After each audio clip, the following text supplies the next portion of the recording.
You're listening to Microbin Radio, progressively elevating the conversation.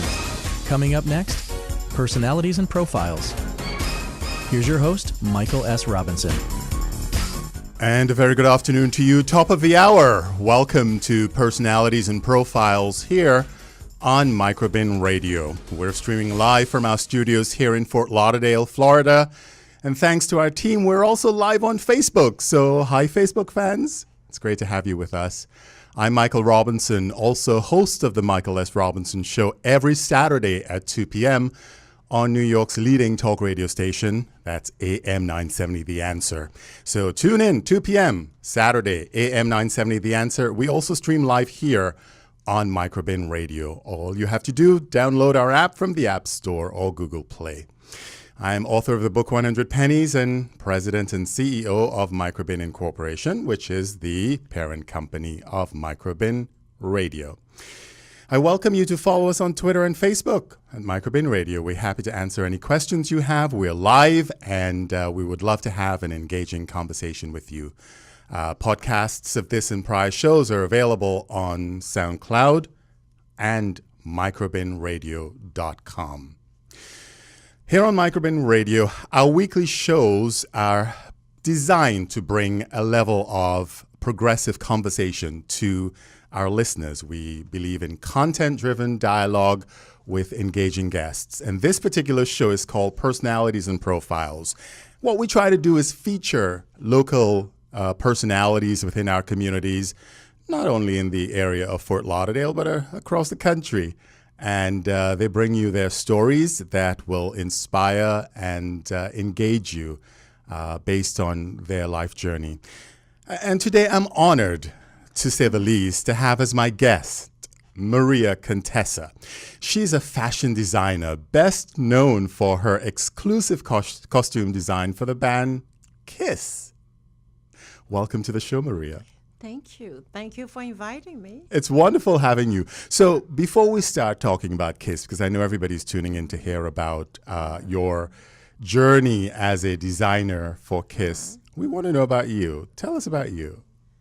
Well, I'm from Brazil. I was born in Rio, and I moved to New York many years ago, and I lived there for like 35 years. Then I decided to move to Florida, South Beach. I need some palm trees, sand. Sunshine. Yes. Mm-hmm. So here I am. We share that in common. I'm originally from the Caribbean. See?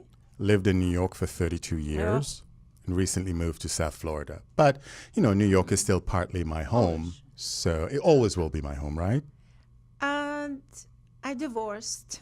Oh, okay. So I can see the reason why it's no longer as passionate to you as it is for me. After so many years. Yeah. I have a lot of connections there, business relationships and things that matter. And I like to keep that connection going, you know? Most of my friends, they all moved out. Right. I have very few friends there. Right.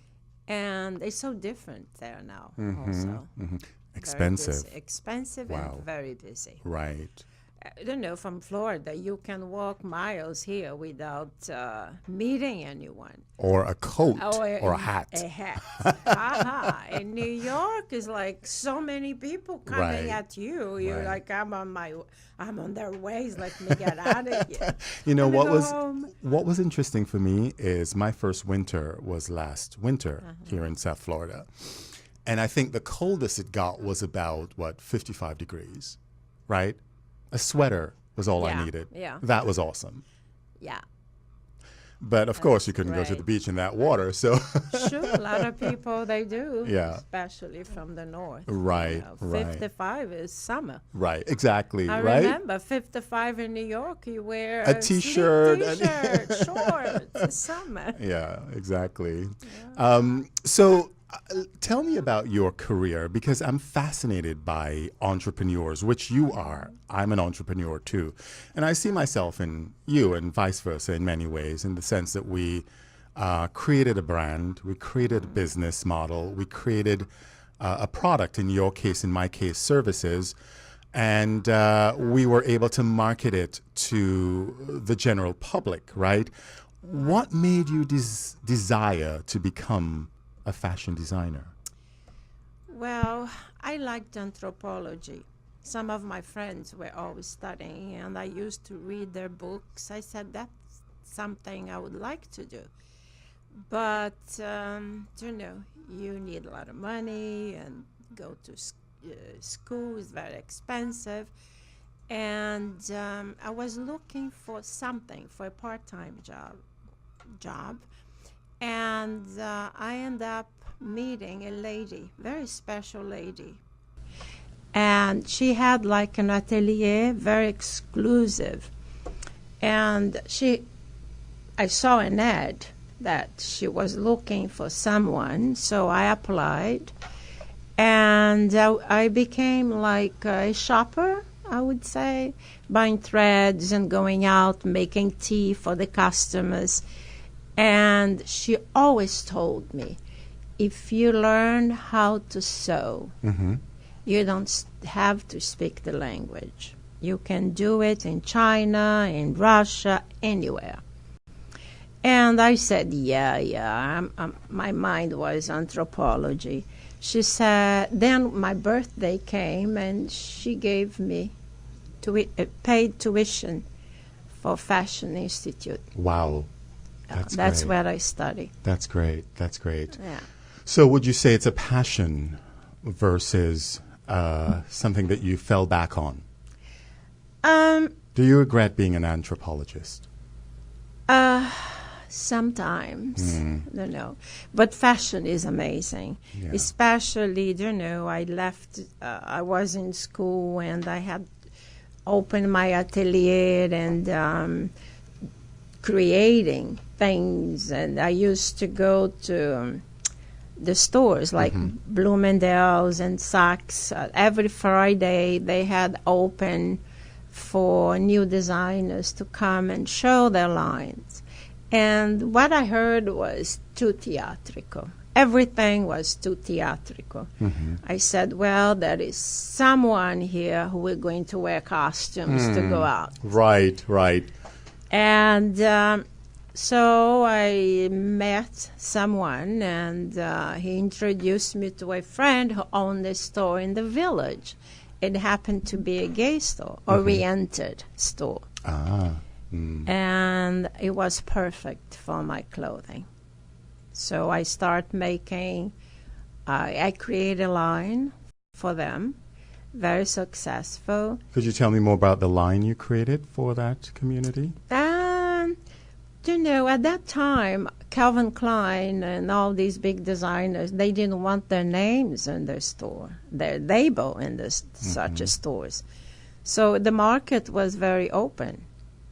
And I create shorts and silk bathing suits, silk T-shirts, silk shirts, everything with silk and linen, my favorite fabrics. So it became very successful. Right. Very successful. I used to sell to international mail, the catalog. I remember that catalog well. Yes, very well. It was a Bible. Oh, yes, I know. Everybody had something. If you wanted something different, something unique, something sexy, you go to international, mail catalog to get that. Yeah, absolutely. Absolutely. And then one thing to another, and I got married. And together with my ex-husband, we opened a store in the village. And he was doing leather. And that was 1972, end of 72, when Gene Simmons walked in the store. Well, they were not famous at all. And he was looking for someone to help to create and develop a look. He had the ideas, all of them, and make some costumes.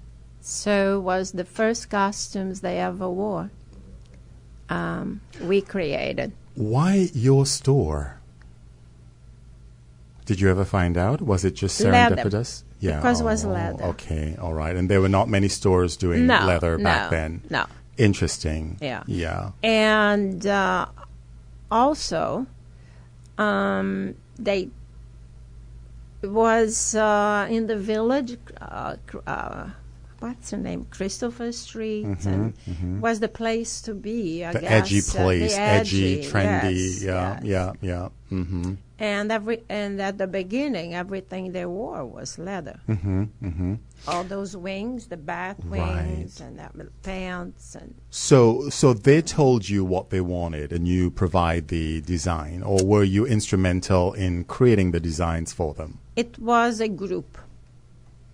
Was the manager, Bill Alcoin, the guys, and they had an idea what they want to look, the cat and the stars, and one want to show the body, the other want to cover it. So it was like it's like we're doing here, Right, a meeting, exactly, and exactly. we talked about and came up with some ideas. Right. I see. So tell me,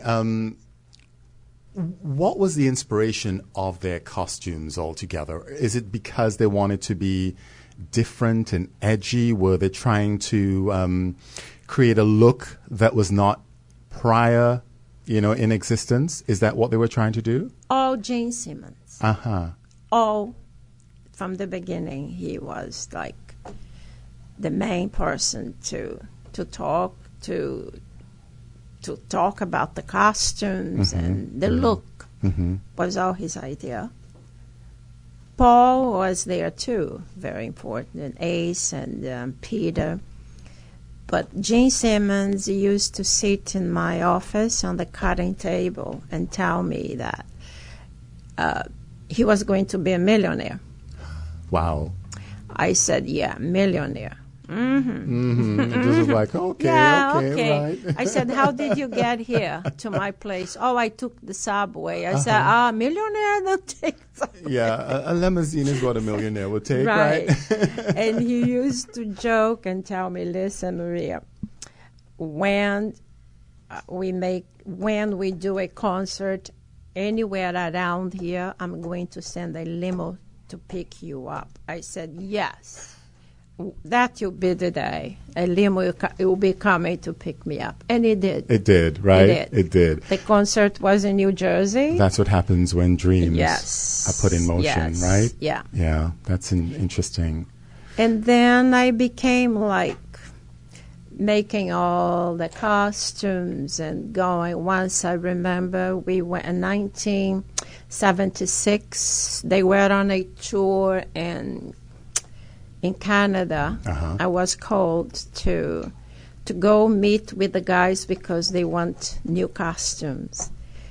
And I was supposed to go for a day. I was there for about 10 days. Oh, wow. Traveling with them. And it was fun, a lot of fun. So Private airplane. Yeah, so you did a lot of traveling with them. Only once. Ah, interesting. Only once, wow, yeah. Wow. Now, are you in touch with them still, or? Yes, I am. Yeah. There was I read something about a concert or a reunited party that you guys had recently in South Florida. Is that something that you want to talk about? Yeah, very interesting. I lost them because they moved to California. I moved here. Everybody goes away. But I have a boot that I made for Aces, silver boot, 1973. And Douglas, my friend from St. Pete, he saw on the internet that Ace was giving autographs, and it was one of those KISS conventions. And that we should go to have him sign the book. So we went. I think he came from St. Pete, and here we were on the airplane going to see Ace. And that's when everything started again. And when they saw the boots, they couldn't believe it. And I had to have a table outside Ace's room where he was giving autographs. Right. With my boots, and everybody, wow, taking picture, autograph was like incredible. And then the year after, they invite us to be a special guest, and that was a lot of fun. Okay. We're going to take a slight break, and we'll be right back. Going to do a bit of station identification here on Microbin Radio. You're listening to Personalities and Profiles. I'm Michael Robinson. We'll be right back. You're listening to Microbin Radio, progressively elevating the conversation. Do you have a great show topic or products you'd like to feature on Microbin Radio? Call us at 754-206-2090. That's 754-206-2090. Or email our sales department at sales@microbinradio.com for more information. Hi there. Welcome back. I'm Michael Robinson, and you're listening to Personalities and Profiles here on Microbin Radio. My guest is Maria Contessa. She's former costume designer of the infamous band KISS. Don't forget to catch my show every Saturday on New York's leading talk radio station, AM 970 The Answer, for the Michael S. Robinson Show at 2 p.m. Eastern Standard Time. So, Maria, Yes. I love having you here. Oh, Thank you. I really Thank appreciate this you. conversation because, you know, I grew up listening to KISS, right? I mean, who didn't in this country? Yeah. They were one of the most famous bands, right? And I think that a lot of what made KISS so successful wasn't the fact that they were great performers. They had a special look, right? And that look gave them an edge or a brand, which was unique, right? And that's on account of your work. I mean, how amazing is that? Well, it's fun. Yeah. It's fun. Has it launched you into other platforms with other potential performers? I did few other bands, like Paul had his own band in New York. I did all the costumes. And also Billy Idol was also managed by Bill O'Coin. Oh. So every group that Bill managed, I was involved. I in see. New York. Yeah. Tell me something. Are there any bands today that might be similar to KISS in terms of the profile, in terms of the image, you know, the edginess? I don't think so. Do they, No. or is it a dead art? I think. Yeah, that's interesting. But while in New York, I did only made KISS. I had Patti LaBelle. And Oh the my Blue God. Bells. Yes. Patti did Miss LaBelle is Patti. dramatic. Yes. And the LaBelle's. girls. Yeah. So you designed their clothing, right? For them also. Which was also yeah. dramatic, and the hairstyle. Yes. You know that. I love Patti, yeah. And it's funny. I have a story because one of my close friends, her name is, well, she probably doesn't want me to tell people her name, but she walks into places all the time and everybody thinks she's Patti LaBelle because she's got this hair that just sticks up in the air, right? And she's got a lot of makeup on and she's got the look and people assume she's Patti LaBelle. So she's getting people asking her all the time, can I have your autograph? She also wears very elaborate clothing too. So, yeah. That's amazing. So what happened with those relationships? Oh, I still have a relationship. When she comes here, I go to see her. I go backstage and talk to her. You have to take me next time. Okay.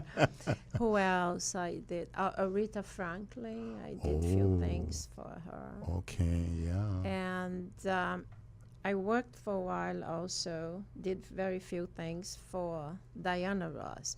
Because Gene Simmons was dating Diana Ross. Ah, okay. And my studio was on 30th Street between 7th and 8th Avenue. And they used just to bring their friends when they were in town and to see what I had. We can make things for you. And it was like a place for them to take their friends looking for fashion. I don't know, something. And he also took share. She wants some leather pants done. So Paul used to bring his girlfriends and his friends. Once they walked in with Rod Stewart and his wife, ex-wife. This was back in the 70s. So it was like everybody from their friends used to bring. Would you say it's more bespoke in terms of your design? You know, you create something unique for a person to fit that personality, that person's flavor. Do you still design today? Do you still get involved in it, or are you just more relaxing at the pool with a cocktail? No. I'm very active. No. I have a line of ballroom dance shirts that I sell to. It's on a catalog. Not mine. It belongs to a friend. Do you want to talk about the place where people can find it? It's called Dance America. They can find Dance America. Shirts, yeah. And also, I do lots of drag queens. Ah, okay. Yeah. Very nice. All those girls here that you see at Lips. Right. Yeah, they're all my customers. Well, you know, I think there are tons all across the country, from Chicago to LA to New York. Yeah. And they're all looking for something unique and fascinating to wear. So I also did, RuPaul was here once doing a movie. And I was also got involved in making his costumes and stuff. Excellent. I wouldn't tell you the name of the movie, but...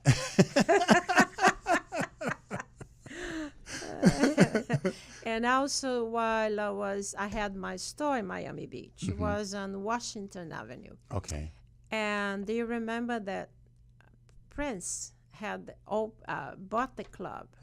Was like a block from my store. And he was married to, what's her name? Maite. Right. And she's a ballet dancer, and she used to do a show every weekend.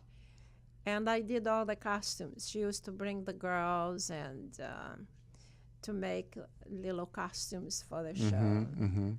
And also Versace was one of my best customers. Really? Yeah, lovely man. Interesting, because you think of him as a designer, right? No. And you think of him designing his own clothing. He used to come. Wow. The first time he came in was like 10:30 in the evening. We are closing the store. And I was there with the manager talking some business, and this man came in with a bag. Did you know who he was? No. That's when you start a friendship. Yes. I had no idea. Yes. We were very tired. And the manager even asked him to check his bag. Versace. Yes, to check his bag. So he said, sure. And we start talking. He asked. You see, I think that's cute, because you would think he would say, "Do you know who I am?" No. You know, and he didn't come across that way, not right? at all. Yeah. And he said, well, I have a problem because I am medium on the top, but I don't my waist. I have a little belly and a pounds, as he said. I need large. If you could make me something, T-shirts or tank tops, I'll be very happy. I told him, well, why don't you come in tomorrow and bring whatever you have in your bag and let me see, because it was a tank top. So he did. He showed up 10 o'clock in the morning. I was Versace with his bag and gave me the tank top. Yes. And I had sewers in the back of my store. Immediately, I took back to them. I said, listen, do this size, all my specification, and make it bigger around. So medium and large. Right. So we were there talking, and he was trying on clothing and stuff. They came in with a tank top on a hanger. That did it. He fell in love. Oh, then I was making everything. T-shirts. Wow. Bathing suits. Wow. For Versace. Wow. I said, what is this? That is amazing. That is I had no idea about that. That's an amazing story. Yeah. He used to come and buy like 30 T-shirts. Oh, I said, but what colors should we make them? Oh, you know the colors. Figure it out. Figure it out. Figure that out. And 30 bathing suits. We were like, Speedos. Wow. Excuse me, of course. Of course, right? It's then, funny. I asked him, what are you? He said, no, there are 12 bathrooms in my house.